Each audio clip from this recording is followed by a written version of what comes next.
ትካል ምግባረ ሰናይ አይስ በምክንያት ጾመ ረመዳን አብ ከተማ መቀለ ንዛዕቆቡ ዛበልቲ ተኸተልቲ እምነት እስልምና እንግዶት ኢፍጣር አሳሊጦ አይድ ስራሕ አይስ አይተብስራት መስፍን ትካሎም ብዘይ አፈላላይ ሃይማኖት ጸገም ተመዛበልቲ አብ መቀላል ይሰርሕ ምህላው በመሕባር ተመዛበልቲ ናመረበቶም ክሳብ ዝምለሱ እተሓገዝ ቀጻለ ምዃኑ የገንዝቡ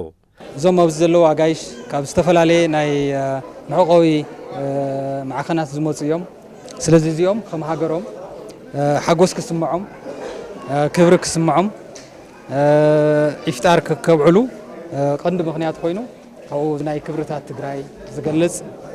ናይ እምነታት ዝተፈላላይ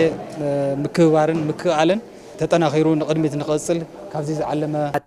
ኣብቲ ስነ ስርዓት ኢፍጣር ዝተረኸቡ ዋና ጸሓፊ ላዕለዋይ ቤት ምኽሪ ጉዳያት እስልምና ትግራይ ሓጂ መሐመድ ካሕሳይ ንሰናይ ተግባር ትካል አይስ ብምንኣድ ተመዛበልቲ ናመረበቶም ንኸምለሱ ኣብ ዝግበር ጻዕሪ ትካላት እምነት ብጾምን ጸሎትን ከም ዝሕግዛ የረድኡ ገባር ሰናይ ትካል አይስ ኣብ ረመዳን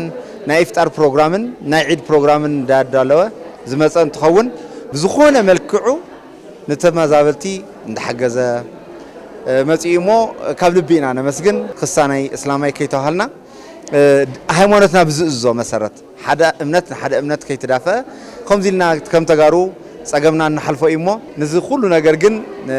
ትካል አይስ ካብ ልቢና መስግን ይቀንየለይ ሓገዝ ዝተጋበረሎም ተመዛበልቲ ወገናት ብጊዶም ዝተጋበረሎም እንግዶት ኢፍጣር ብምምስጋን ቀጻለ ዓመት ጾመ ረመዳን ኣብ መረበቶም ካሕልፎ ተስፎኦም ይገልጹ ዝገይርዎ ዘሎ ጎር ናይ ረመዳን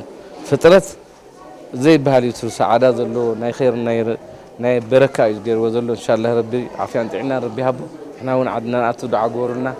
صبوا ناي رمضان فطور جرم لنا ما شاء الله صبوا كفت صبان كاين استماسل أي تبتات كنا زلنا تفنقل كاين استماسل مسنا معرف فطور صار لا جورنا بتعبنا مسكين